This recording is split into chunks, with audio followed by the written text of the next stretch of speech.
So hi guys, welcome to my YouTube channel. आज देखिए physics class 10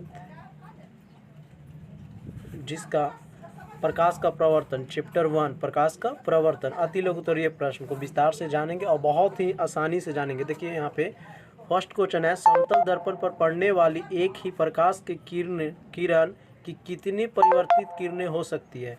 जो समतल दर्पण होता है उस पर पड़ने वाली एक ही प्रकाश की किरणें की कितने परावर्तक किरण हो सकती है। तो इसका आंसर होगा एक। समतल दर्पण पर पड़ने वाली परावर्तित किरण कितना होता है, एक। सेकंड नंबर देखेंगे, समतल दर्पण पर लंबवत पड़ने वाली किरण किस प्रकार परावर्तित होती है। तो ये देखिए पुनः उसी माध्यम में लौट जाती है, पुनः उसी माध्यम में लौट जाती है, लिख लीजिएगा।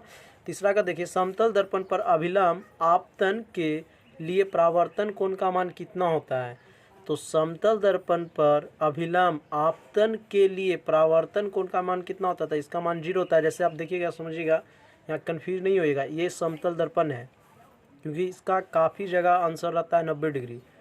तो ये 0 इसका राइट आंसर होगा क्योंकि ये समतल दर्पण पर है। तो यहाँ बोल रहा है अभिलंब आपतन, तो आपतन मतलब आ रहा है, ठीक है, तो इसके लिए 90 डिग्री होगा। लेकिन यहाँ पूछ रहा है क्या, परावर्तन कोण, तो परावर्तन कोण यानी टकरा कर पुनः उसी दिशा में लौट जाती है, तो इसके लिए कितना होगा, 0। तो तीसरा का राइट आंसर होगा 0। चौथा, ये प्रकाश के परावर्तन के कितने नियम है, ये बहुत ही बार बिहार बोर्ड पूछ चुका है। इसका 2 नियम है, ठीक है, आपको पता होगा कौन सा। प्रकाश के परावर्तन के कितने नियम, 2। पांचवा देखिए, समतल दर्पण में वस्तु दूरी और प्रतिबिंब दूरी में क्या संबंध है, आपको बताना है। समतल दर्पण में वस्तु दूरी और प्रतिबिंब दूरी में क्या संबंध है। तो दोनों आपस में क्या होता है, बराबर होता है, लिख लीजिएगा, वस्तु दूरी बराबर प्रतिबिंब दूरी, वस्तु दूरी बराबर प्रतिबिंब दूरी। इसका राइट आंसर हो जाएगा वस्तु दूरी बराबर प्रतिबिंब दूरी। 6 नंबर देखिए, गोलीय दर्पण कितने प्रकार के होते हैं, उनका नाम लिखना है। तो गोलीय दर्पण 2 प्रकार के होता है, उत्तल और अवतल, ठीक है। उत्तल दर्पण किसे कहते हैं, अवतल दर्पण किसे कहते हैं, अगर आप ये नहीं पढ़े हैं तो बोलिए, इस पर वीडियो बना देंगे, अपलोड कर देंगे। 7वां नंबर देखिए, गोलीय दर्पण का मुख्य अक्ष क्या है, यानी मुख्य अक्ष का परिभाषा बताना है। देखिए, तो मुख्य अक्ष या प्रधान अक्ष दोनों एक ही होता है, तो जानेंगे। गोलीय दर्पण के ध्रुव एवं वक्रता केंद्र को मिलाने वाली रेखा को प्रधान अक्ष या मुख्य अक्ष भी कहा जाता है, ठीक है। गोलीय दर्पण के ध्रुव एवं वक्रता केंद्र को मिलाने वाली रेखा को प्रधान अक्ष या मुख्य अक्ष भी कहा जाता है। यहाँ 8 नंबर क्वेश्चन देखेंगे, अवतल दर्पण के फोकस की परिभाषा आपको देना है, ठीक है। तो बहुत ही सिंपल है, देखिए यहाँ पे, गोलीय दर्पण के मुख्य अक्ष के समानांतर आपतित किरण दर्पण से परावर्तन के बाद मुख्य अक्ष के जिस बिंदु से होकर गुजरती है या गुजरते हुए प्रतीत होती है, उसे क्या कहते हैं, फोकस कहते हैं हम लोग, ठीक है। अब देखिए, हम डायग्राम से आपको बता देते हैं, बहुत सिंपल में आपको याद करा देते हैं। ये हमारा अवतल दर्पण हो गया। तो देखिए, गोलीय दर्पण के मुख्य अक्ष के समानांतर, तो मुख्य अक्ष हो गया, इसका समानांतर आपतित किरण दर्पण से परावर्तन के बाद कहाँ से गुजरती है, मुख्य फोकस से गुजरते, उसे हम फोकस कहते हैं, या गुजरते हुए प्रतीत होती है। प्रतीत का मतलब डॉट लाइन से, ठीक है। तो आपतित किरण दर्पण से परावर्तन के बाद मुख्य फोकस से होकर गुजरती है, उसे क्या कहते हैं, फोकस कहते हैं। एक बार फिर से रिमेंबर कीजिएगा कि गोलीय दर्पण में मुख्य अक्ष के समानांतर आपतित किरण दर्पण से परावर्तन के बाद जिस बिंदु से होकर गुजरती है या गुजरते हुए प्रतीत होती है, उसे क्या कहते हैं, फोकस कहते हैं।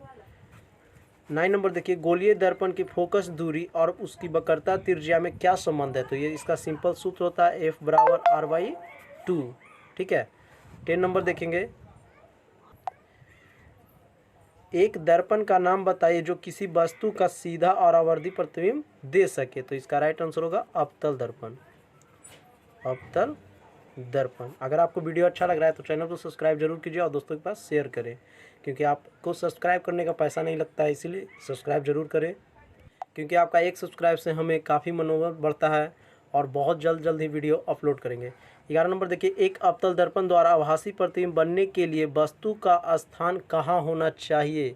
आपको बताना है कि कोई प्रतिबिंब आभासी प्रतिबिंब बनने के लिए तो वस्तु के स्थान कहाँ होना चाहिए, तो ध्रुव पर, ध्रुव पर।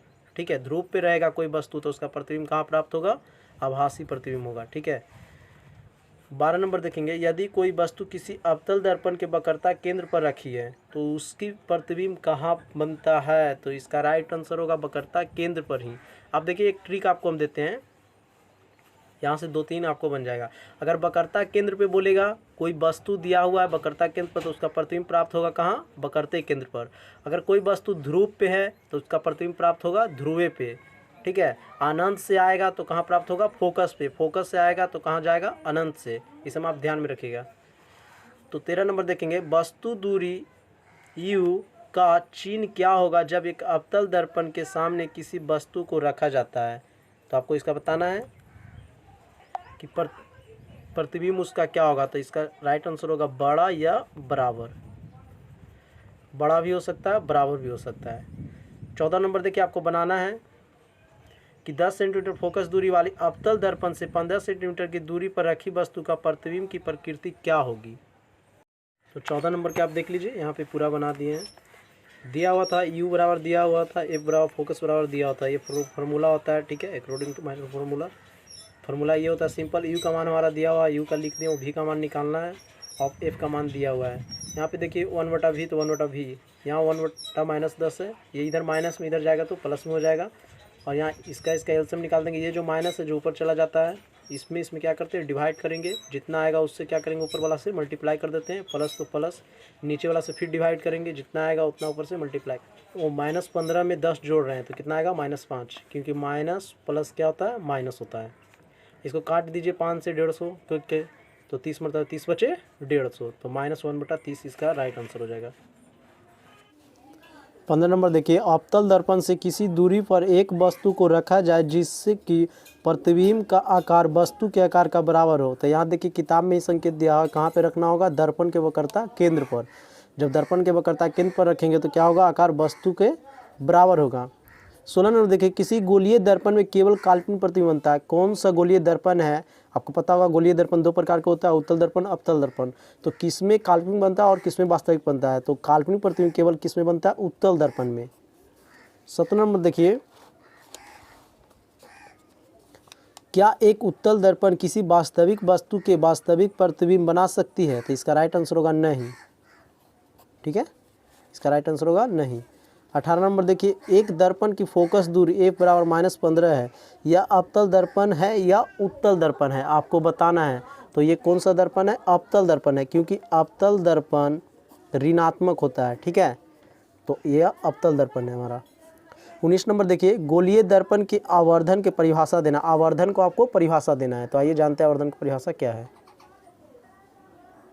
देखिए आवर्धन, प्रतिबिंब की ऊंचाई एवं वस्तु के ऊंचाई के अनुपात को आवर्धन कहते हैं। बहुत ही सिंपल है, प्रतिबिंब के ऊंचाई और वस्तु के ऊंचाई के अनुपात को क्या कहेंगे, आवर्धन कहते हैं। इसे m से सूचित किया जाता है। यदि वस्तु की ऊंचाई h1 एवं प्रतिबिंब की ऊंचाई h2 हो तो देखिए, तो प्रतिबिंब की ऊंचाई बट्टा वस्तु की ऊंचाई को क्या कहते हैं, आवर्धन। आवर्धन को m से सूचित किया जाता है। तो प्रतिबिंब की ऊंचाई एवं वस्तु के ऊंचाई के अनुपात को क्या बोलेंगे, आवर्धन कहते हैं। 20 नंबर क्वेश्चन देखिए, आवर्धन m का ऋणात्मक मान क्या बताता है। तो ये बताता है कि प्रतिबिंब वास्तविक और उल्टा होगा। कैसा, वास्तविक और उल्टा होगा, लिख लीजिए, वास्तविक और उल्टा होगा। ये देखिए, एक गोलीय दर्पण के वक्रता त्रिज्या दिया हुआ है 20 सेंटीमीटर, तो इसकी फोकस दूरी ज्ञात करें। तो f बराबर बताया r/2, तो यहाँ लिख दीजिए 20, 2 से कट गया, कितना मरतबे, 10 मरतबे, तो 10 सेंटीमीटर, इसका बुक में ही दिया हुआ है। 22 नंबर देखिए, उत्तल दर्पण के एक उपयोग को लिखना है आपको। तो लिखते हैं, वाहिनों के साइड मिरर के रूप में। ये आता है कि उत्तल दर्पण का उपयोग वाहिनों के साइड मिरर में क्यों किया जाता है, क्योंकि विस्तृत दृष्टि क्षेत्र प्राप्त होता है, जिससे आ रहे अन्य पीछे वाहनों को स्थिति गति स्पष्ट से पता चलता है, हमें स्पष्ट पता चलता है, क्योंकि इससे सुरक्षा होती है। आप देखेंगे बाइक को बगल में लगा हुआ था, वो क्या रहता है, साइड मिरर। 23 नंबर देखिए, एक उत्तल दर्पण की फोकस दूरी ज्ञात करना है जिसकी वक्रता त्रिज्या दिया हुआ है। तो f बराबर बताए थे r/2, तो r का मान यहाँ दिया हुआ 32/2, काट दीजिएगा तो कितना आएगा, 16। 16 सेंटीमीटर इसका राइट आंसर। 24 नंबर देखिए, काल्पनिक प्रतिबिंब से आप क्या समझते हैं? आपको काल्पनिक प्रतिबिंब का परिभाषा बताना है। तो जानेंगे हम लोग काल्पनिक प्रतिबिंब क्या है। किसी बिंदु स्रोत से आ रही प्रकाश की किरणें किसी सतह से परावर्तन या अपवर्तन के बाद जिस बिंदु पर मिलती हुई प्रतीत होती है उस बिंदु को बिंदु स्रोत का काल्पनिक प्रतिबिंब कहते हैं। अब जानिए कि किसी प्रकाश स्रोत से आ रही प्रकाश की किरणें किसी सतह से परावर्तन या अपवर्तन के बाद जिस बिंदु पर मिलती हुई प्रतीत होती है उस बिंदु को क्या कहेंगे? काल्पनिक प्रतिबिंब। क्योंकि काल्पनिक को हम डॉट लाइन से करते हैं, डॉट लाइन को बोला जाता है प्रतिबिंब।